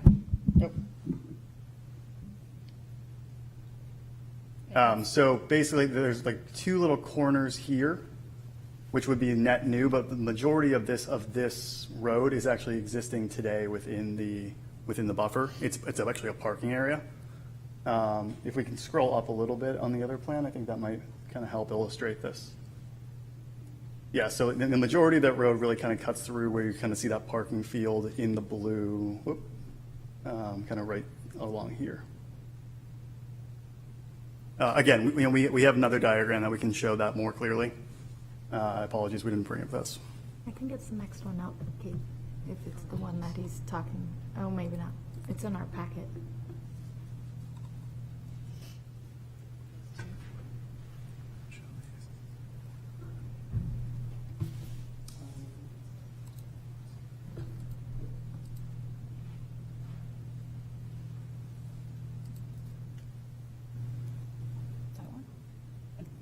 Oh, there's one that looks like this.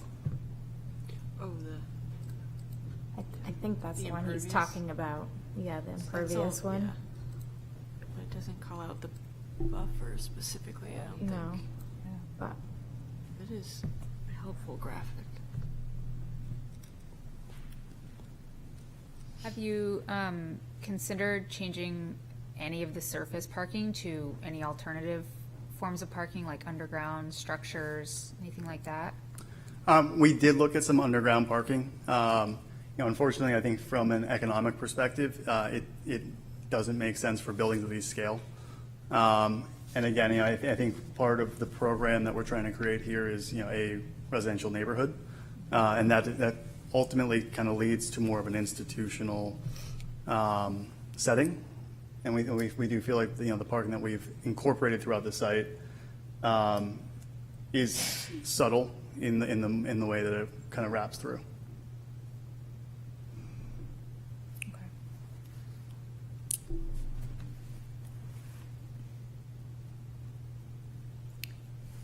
Yeah, I think, for me, I'd like to see that net impervious within the 100-foot buffer be 0 or negative, whereas right now it's a positive of about 2,500 square feet, which I know you're saying you're adding a lot of stormwater to kind of compensate for that, which is great. And, the stormwater aspect has to be done anyway, but as our purview is really the buffer, to really reduce that is really important to us. So that's one thing I would really like to see how you do that. I mean, that's up to you, whether you got to change some of your parking, move that roadway out of it, reduce building size. I mean, there's a whole, Sure. I'm sure there's a million ways you can try to make that happen. But just kind of trying to think outside the box on that one. My other thing is the community space, I know it's for the residents, but the whole point of it also is to be for the public. And when it's like in amongst the buildings, I feel like that's more for the residents and less for the public. I feel like public might not really feel like that's for them. And I don't know, like, to consider moving some of that space or adding space, however you want to do it, kind of along the perimeter of the building enclosure. Sure. One that would, help protect the buffer more if you added that on to in the buffer area. But maybe like making a walking loop through there, just so it maybe feels a little bit more inclusive for the public, that they're not like going right into someone's like, I don't know, apartment Backyard. complex. Yep. No, comments well received. Both comments are well received. We can commit to studying the net impervious impact, and we'll come back to you with more information on that. And then in respect to the public space and the community space, feeling just that public, one way that we plan to address this is through the pedestrian connectivity to the other neighboring sites. And in addition, we anticipate we'll need a fairly robust wayfinding program for this property to make sure that people know how to arrive at the site, what spaces are available. But in addition to that, certainly hear your comments on focusing some of the attention in that that community space on more of those perimeter locations. Right, and that could give you that additional reduction in impervious in the buffer if you move some of that space to the buffer and more of the Sure. impervious elsewhere. Just an idea. Yeah, and I'd like to just say too, I know we're talking about impervious area, but the intensity of use of that roadway and the parking and the residential units is going to be much more intense than it was when it was a parking lot. So, I mean, that impacts that wetland a lot. I mean, we're talking lighting, cars going through regularly, people being out there all the time. Sure. So, so there's more than just the impervious area too to consider. Absolutely, and comment is well received. One thing I should note though is the level of traffic impacts here is actually a pretty meaningful decrease across the measured timeframes across the week. Retail use, obviously, right now it's a vacant site, so it's a little bit different. But the retail use really is a pretty dramatic driver of trips, which we are seeing meaningful reduction of. Patrick can certainly speak to that in more detail. I had a question about the potential community space. Yes. Do you want to make a comment before the next question? I was just going to mention that included in the package was a trip generation summary that would actually demonstrate how we are reducing traffic during all those peak hours. So you want to, I don't know, Kate, if you have it, it's probably one of the last pages, but I can try and find it. keep going. I think it's the last one there. Right there. I zoomed out so much. It's a hard packet to work through, Kate. It's humongous.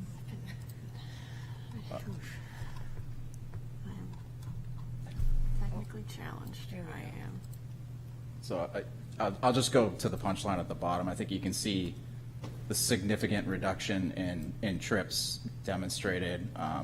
Looking at, the weekday morning is, pretty much the same, but as you look through the rest of the days and the weekends, there is a significant reduction in traffic.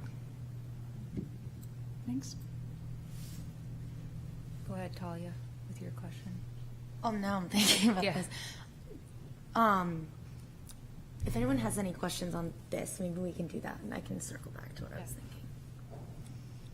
Have any? I actually had some more landscaping related questions, so Okay. take that one. Yeah.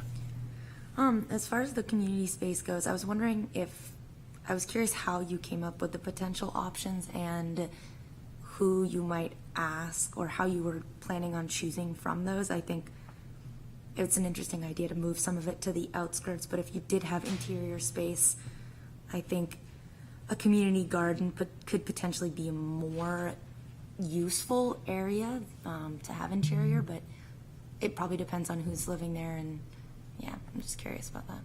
Absolutely. And I think the uses called out here are really meant to provoke conversation, through our conversations with you as well with Planning Board and TAC.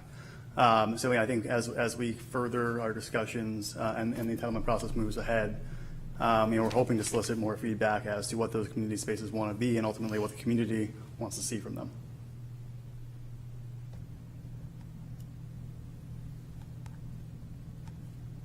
Building on that, did you consider walkways and bike paths within that community so that people can walk around without damaging the green spaces, but also just communicate and move as a community in there, thinking kids playing outside?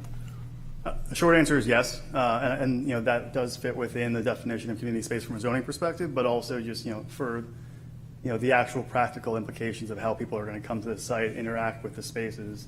Absolutely, I think that makes a lot of sense. So back to my original point about landscaping. Thank you. There seems to be a lot of very manicured space with lawn, and we all know that's a bit of a biodiversity desert. And this, it's more water when it's dry, and it absorbs less water when it's wet.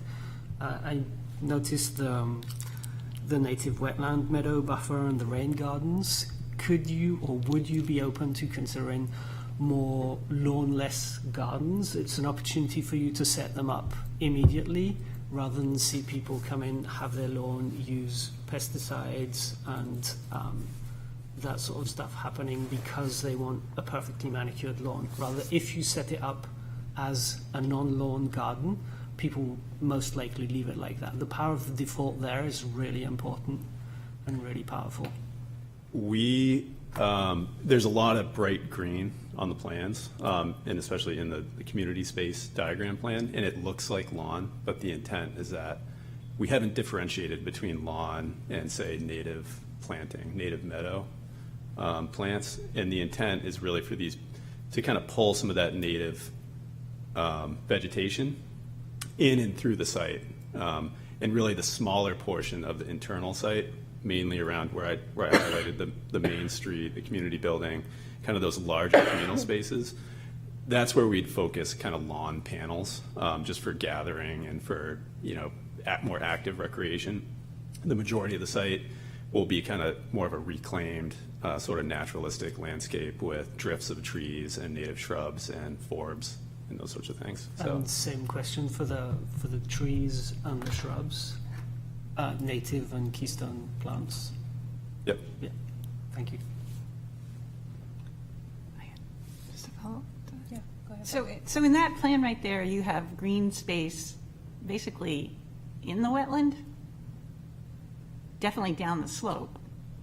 there's, like, if you look at the plans rotated, so it'd be the northeast corner, right, where we were talking about that driveway connection, there's kind of a bright green spot. Is Yeah. that what you're kind of Yeah. focusing on? Yeah. Sorry, can you use the pointer? Because I'm not clear where you're looking I at. can try. Yeah. I think maybe halfway through the presentation, there may be another plan. One more. There we go.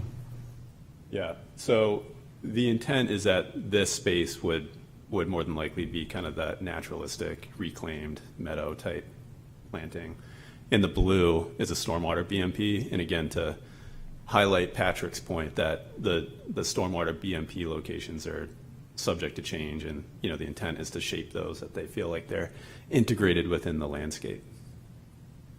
I just said one more on that one. Somebody at the site talked about that area that you're gonna, is now parking lot down below, be a dog park, Here?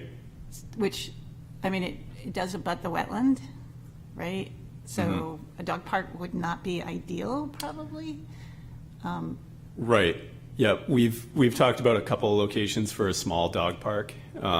We've talked about this location. We've also talked about this location or this location. And I think it's yet to be fully fleshed out, but I can understand, you know, this is probably the more sensitive portion of the site, as well as possibly this area, whereas this is kind of a fully encapsulated area that we can kind of contain, so. Keep it away from the wetland.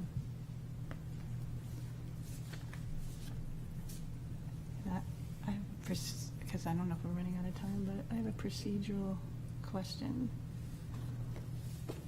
question. So I would make a recommendation. A lot of times the city or the Conservation Commission require an additional delineation of the wetlands by Third party. a third party. And I would make that recommendation in this type. So I don't know if it's the city that is the ones that require it, or is it the Conservation Commission? If you want to request it as a conservation commissioner, then I think the city would work to find the desired third-party wetland scientist and choose from our perspective. And but I think that applicants would also have to agree to Well, that's my question. I don't, have a third party. I think we can require it. But Peter, I don't know if Peter, Fritz, or I'm happy to speak to this. We're already going to be subject to other third-party peer reviews. We realized that we've realized that through the attack work session. So we're in the process of already getting those agreements in place for the technical side of things. We'd be happy to do that for you folks as part of this. Actually, we'd like to get it done before we come back here so that we're not wasting another meeting. So I'll work with Kate to get that in the process so that we can get that done as soon as possible. Thank you, Patrick.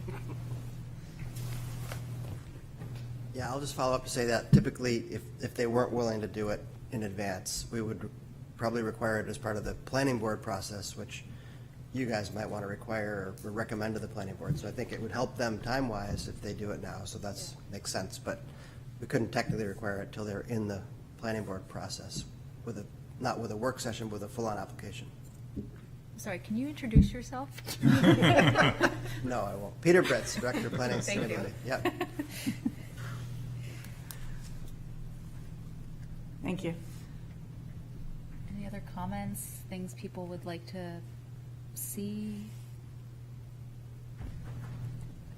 I mean, I'm just going to add that I feel really strongly about that roadway, that having, and also down below where that existing rain garden is that was put in originally, and making change, where you're making changes to that. I think any additional impact in the buffer with this lot is kind of scary because it is just on the edge there, and today that would not be permittable to build what's there. So it's like having more impacts seems kind of, it's just not really acceptable at this point. And my other comment too is, there was some talk about the roadway, and you guys don't have to comment on this at all, but the roadway coming in that goes through the wetland, and that later on you might have to do something to adjust that and make it more passable because it's in bad shape. And I would like to know now, with this whole project, and I think you guys might run into that anyway, with other permitting factors, that you're going to have that figured out now and not come in and piecemeal it later, because that roadway is really right through the wetlands. Do you mean the one heading out to Gosling? Yeah, the one that goes to Motel 6. So that would be another suggestion. And I love the idea of having some of the community space on the outskirts in addition to protecting the wetlands a little more. One other comment I wanted to make just about roads while we're kind of staring at this map. I guess one thing is your graphics are terrific. Like, I really appreciate all the detail that's put in here, and color coding and labeling and numbers, and I feel like it's exactly what we kind of need at this stage. So just thank you for doing that as a work session. And I totally agree with the other commissioners that it feels like, you're ripping up so much hardscape right now. You're ripping up all the pavement, all the buildings, like that. It's a massive amount of kind of impact that it feels like, absolutely, like, let's honor the 100-foot buffer. There's really no reason not to. It's not like you're going to use that exact same pavement. You're not like repurposing it, or there's no efficiency to sticking with that footprint. Let's stick with the rules that we have on the books now, given that you're really starting from scratch. This doesn't feel like a redevelopment. It feels like a new development. So I just kind of wanted to reiterate that. And then the one tiny little design idea, and again, I know there's a million ways to kind of solve this challenge of this site, but could there be another access road on the other side of, I guess it's the Hampton Inn that's to the left of the property there? right, there's already parking lot, but that could be, it seems like there ought to be some way to kind of create some agreement. Because I appreciate the desire to have, a couple different entry and exit points for safety and traffic flow, but that was just one little thought I had. Sure. Appreciate all the comments, and we'll certainly take that into consideration as we continue to study the different circumstances that have been raised. As it relates to that corner closer to the Home Depot, unfortunately, there's a significant grade change between our site and the Home Depot itself. So I think connecting through on that piece would be more challenging. But we hear the feedback loud and clear.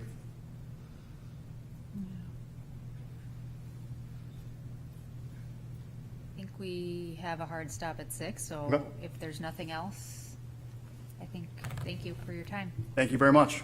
Have a good evening. Thank you. Do you want to quickly do other business? Yeah, we can rip through it real fast. So I threw on this other business item, Lonza Volunteer Day. Some folks from Lonza reached out to us, Peter and I, a couple weeks ago about they need to get some, I guess, volunteer hours in this year, and they were hoping that we'd have some trail cleanup projects for them. And we didn't have any specific trails to clean up, neither did DPW, but Peter had this great idea to sort of revamp the old farm road that's out of the Great Bog and sort of try to clear it up and make a connection from the Great Bog to the rail trail. So Peter and I are going to go out and flag it in a couple weeks prior to the Lonza crew coming to volunteer and clean it up. And that they're coming on May 9th from 9 a.m. to noon. It's a group of like 10 to 15 people.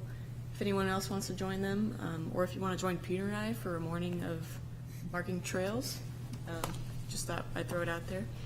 It might be interesting and fun. Might be some ticks though, so could get messy. And then just another last plug for the Sustainability Fair. I don't know if Jess wanted to do a last plug, but it is this Sunday, so if anyone plans on going.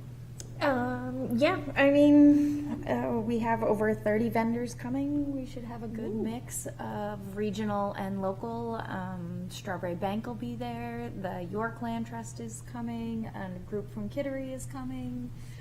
We're going to have a march. The leftist marching band is going to start in Market Square and get a procession and try to gain interest and walk to the Connie Bean. The mayor will be speaking at 12:30, kind of just some opening remarks and saying hello, and free food and free drinks and hopefully lots of fun stuff to do and learn about. So, yeah. Cool. And I'll have a little Conservation Commission table, probably just. I'm going to be next to you with another table, so we'll, yeah. Okay, and I think we'll maybe be, hopefully maybe next to the climate one with Kate. Yeah, great. I mean, but if there's anybody else who wants to just come and sit down with me for half an hour, and just to make it more fun and share the love. Cool. Great. All right. Any other business anyone has? Do I have to be approved or reapproved? Because my term came to an end on April 1st, I think. Did you? Oh, is your... Yes, I sent it. Papers in. Okay, so the city, if you send it to the city clerk, Yes. it should go to the mayor, and I think you'll be notified by mail. Yeah. That's great. Yeah. You're good until they say otherwise. Until Good they on say you for otherwise. noticing. Yeah. All right. And not related but unrelated, the comment about below market housing.